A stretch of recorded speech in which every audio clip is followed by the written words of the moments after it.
Caribbean सागर के बीच एक परिवार अपनी यॉट पर छुट्टियां मना रहा होता है। माँ जूलिया तैरने के लिए पानी में कूद जाती है। आराम करते समय उसे कुछ अजीब महसूस होता है, लेकिन क्योंकि आसपास कुछ दिखाई नहीं देता, वह सोचती है कि शायद उसका भ्रम होगा। कुछ सेकंड बाद वही अजीब एहसास फिर होता है। इस बार भी कुछ नजर नहीं आता, लेकिन अब वह घबरा जाती है और यॉट की तरफ तैरना शुरू करती है। तभी अचानक कोई उसकी टांग खींचने लगता है और वह मदद के लिए जोर जोर से चिल्लाने लगती है। उसकी बेटी कैसी हेडफोन लगाकर म्यूजिक सुन रही होती है, इसलिए उसे कुछ सुनाई नहीं देता। पति टॉम और बेटा बेन मछली पकड़ने में व्यस्त होते हैं। जूलिया पानी के ऊपर टिकने की कोशिश करती है, लेकिन मुंह में पानी जाने की वजह से चिल्लाना मुश्किल हो जाता है। थोड़ी देर बाद टॉम को एहसास होता है कि काफी देर से उसने जूलिया को नहीं देखा। वह यॉट पर उसे ढूंढता है और फिर अपनी पत्नी को खतरे में देख लेता है। वह बच्चों को बुलाता है, यॉट को उस तरफ ले जाता है और पानी में कूद जाता है। जल्दी से जूलिया तक पहुंचकर उसे संभालता है और यॉट की ओर तैरता है। बच्चे दोनों को ऊपर खींच लेते हैं। परिवार जूलिया को संभालता है, लेकिन जूलिया खुद को समझाती है कि शायद लहरों की वजह से ऐसा हुआ होगा। रात को सब मिलकर बेन का जन्मदिन मनाते हैं। कैसी को उसके बॉयफ्रेंड का कॉल आता है, तो वह लैपटॉप लेकर बाहर चली जाती है। वीडियो कॉल में उसका बॉयफ्रेंड दिखाता है कि शहर के ऊपर बड़े बड़े काले बादल छा गए हैं। कॉल ग्लिच होकर फ्रीज हो जाती है। कैसी यह बात परिवार को बताने आती है, लेकिन टॉम कहता है कि शायद जमीन से दूर होने की वजह से सिग्नल कमजोर है। तभी सबको एक आवाज सुनाई देती है। वे सब बाहर जाते हैं और देखते हैं कि व्हेल मछलियों का एक समूह गुजर रहा है। टॉम समझाता है कि व्हेल मछलियां हमेशा पृथ्वी के मैग्नेटिक फील्ड को फॉलो करती हैं, लेकिन जब तूफान आता है तो वे कंफ्यूज हो जाती हैं। अचानक यॉट जोर से हिलती है और बेन गिर जाता है। टॉम को चिंता होती है कि कहीं यॉट को नुकसान तो नहीं पहुंचा, इसलिए वह डाइव करके नीचे चेक करने चला जाता है। कुछ देर बाद वह सतह पर वापस आता है, लेकिन उसके कंधे पर एक बड़ा घाव होता है। जूलिया तुरंत उसका जख्म सीती है। टॉम बताता है कि पानी के अंदर उसे ऐसा लगा जैसे उसके पीछे कोई बहुत बड़ा जीव था, लेकिन जब उसने मुड़कर देखा तो प्रोपेलर से कट लग गया। वह कहता है कि जो भी चीज थी बहुत बड़ी थी। टॉम को यॉट पर काफी नुकसान दिखाई देता है, इसलिए उन्हें मदद बुलानी पड़ती है। जूलिया बार बार रेडियो पर कोशिश करती है, कैसी फोन पर सिग्नल ढूंढती है, लेकिन कुछ भी काम नहीं करता। तभी कैसी को एक अजीब सा जीव दिखाई देता है और वह चिल्ला उठती है, लेकिन वह तो बस बेन होता है जो मास्क पहनकर मजाक कर रहा होता है। कुछ देर बाद यॉट पूरी तरह बंद हो जाती है और समुद्र के बीच में फंस जाती है। जूलिया रेडियो में एक आवाज सुनती है, लेकिन आवाज इतनी खराब होती है कि उसे कुछ समझ नहीं आता। टॉम परिवार को बताता है कि उनके पास सिर्फ 4 दिन का खाना पानी बचा है और अब उन्हें किसी मछली पकड़ने वाली नाव का इंतजार करना होगा। अचानक रडार पर कुछ डिटेक्ट होता है और परिवार को एक अजीब सी आवाज सुनाई देती है। सब दौड़कर बाहर आते हैं और हैरानी से देखते हैं कि कई सारे उल्कापिंड जमीन पर गिर रहे हैं। जहाँ जहाँ उल्कापिंड गिरते हैं वहाँ बड़े धमाके होते हैं। एक उल्कापिंड पानी में उनके पास गिरता है तो टॉम तुरंत यॉट को चलाने की कोशिश करता है। इंजन मुश्किल से चलता है, लेकिन तभी एक और उल्कापिंड उस इलाके को हिट करता है। परिवार डर के मारे एक दूसरे को कसकर पकड़ लेता है। तभी टॉम को समझ आता है कि जो आग के गोले गिर रहे हैं वे उल्कापिंड नहीं बल्कि सैटेलाइट्स हैं। उसी वक्त बेन देखता है कि यॉट से धुआं निकल रहा है। टॉम चेक करता है और कंफर्म होता है कि इंजन खराब हो गया है। हवा तेज होने लगती है तो फैमिली यॉट के अंदर छुप जाती है, बिना ये नोटिस किए कि कंपास बहुत तेजी से घूम रहा है। यॉट जोर जोर से हिलने लगती है। बेन फिर से गिर जाता है और इस बार उसे चोट भी लग जाती है। लहरें तेजी से यॉट से टकरा रही होती हैं। टॉम स्ट्रगल करके बाहर जाता है और लाइफ जैकेट्स लेकर आता है। तभी पावर चली जाती है। टॉम तुरंत पावर बॉक्स का बटन प्रेस करता है और लाइट वापस आ जाती है। उस वक्त बेन नोटिस करता है कि जूलिया की नाक से खून बह रहा है। जूलिया को चक्कर आने लगते हैं, जबकि कैसी सिंक पर जाकर उल्टी कर देती है। टॉम रेडियो ट्राई करता रहता है पर सिग्नल नहीं मिलता। अचानक एक तेज हाई पिच्ड नॉइज आती है और हवा और भी स्ट्रांग हो जाती है। जूलिया दरवाजे बंद करने की कोशिश करती है, पर एक हैच खुल जाता है और हवा खिड़कियां तोड़ने लगती है। टॉम एक फ्लेयर जलाता है और थोड़ी देर बाद अंधेरा छा जाता है।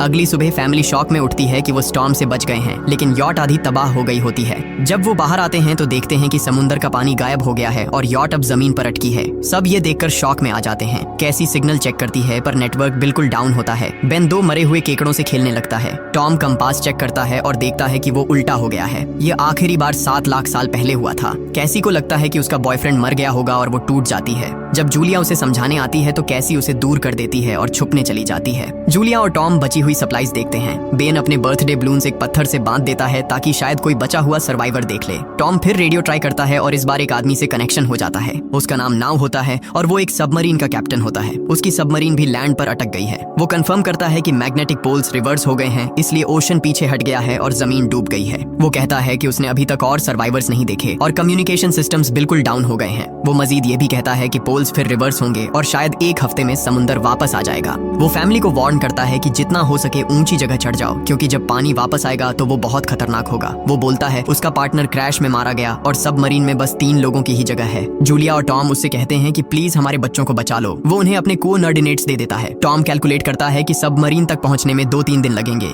वो फैमिली से कहता है आज रात अच्छे से आराम कर लो, कल सुबह हम निकलेंगे। अगली सुबह फैमिली सामान पैक कर रही होती है। तभी टॉम को पास में कुछ हिलता हुआ दिखता है। वो एक लंगड़ा आदमी आदमी होता है जिसके हाथ में हार्पून होती है और साथ में एक कुत्ता लगातार भौंक रहा होता है। टॉम उसके पास जाता है और उसे पानी की बोतल देता है, लेकिन वो आदमी कुछ ऐसी भाषा में बोलता है जो टॉम समझ नहीं पाता। पानी पीने के बाद वो अजनबी अचानक टॉम के सिर पर बोतल मारता है और चेहरे पर जोर का लात मार देता है। जूलिया डर के मारे भागती है, लेकिन तब तक देर हो चुकी होती है। वो आदमी टॉम के पेट में हार्पून घुसा चुका होता है। टॉम कुछ पल तक तड़पता है और फिर वो उसकी गर्दन भी काट देता है। फिर वो आदमी जूलिया के पीछे भागता है और उस पर हार्पून फेंकता है, जिससे उसके कंधे में चोट लग जाती है। जूलिया दर्द सहते हुए यॉट के अंदर भागती है और बच्चों को बोलती है कि छुप जाओ। वो दरवाजा लॉक कर देती है। कैसी और बेन सोफे के अंदर घुस जाते हैं। जूलिया उन्हें फ्लेयर गन पकड़ाती है और खुद एक चाकू लेकर बाथरूम में छुप जाती है। वो आदमी दरवाजे पर जोर जोर से धक्के मारता है और आखिर अंदर घुस ही जाता है। पहले वो थोड़ा खाना उठाता है और फिर यॉट में इधर उधर ढूंढने लगता है, फिर बाथरूम की तरफ जाता है, लेकिन जूलिया समझदारी से एक छोटे छेद से बाहर निकल जाती है। वो आदमी सोचता है कि जूलिया भाग गई,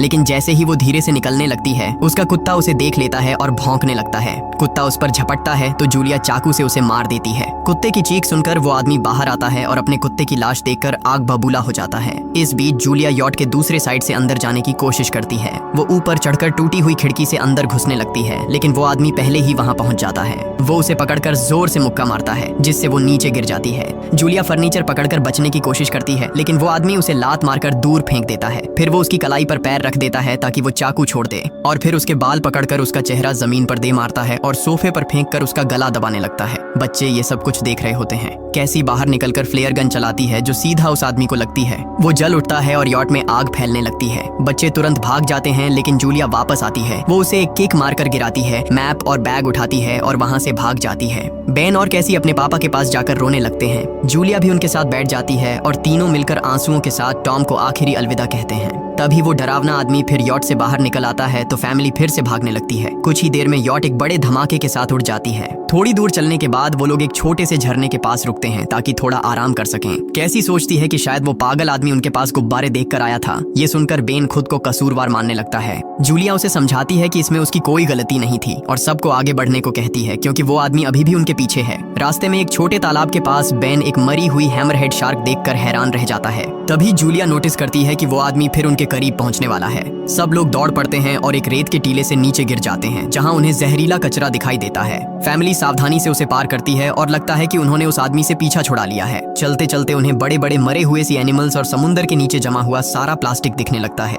बेन धीरे धीरे चलने लगता है तो जूलिया समझ जाती है कि वो डिहाइड्रेशन के करीब है। वो सबको रुकने को कहती है। जब वो पानी की बोतल देखती है तो उसे झटका लगता है। बोतल में पानी लगभग खत्म हो चुका होता है। कैसी को एहसास होता है कि शायद उसने बोतल ठीक से बंद नहीं की थी। जूलिया गुस्से में चिल्लाती है कि उसकी लापरवाही की वजह से पानी खत्म हो गया।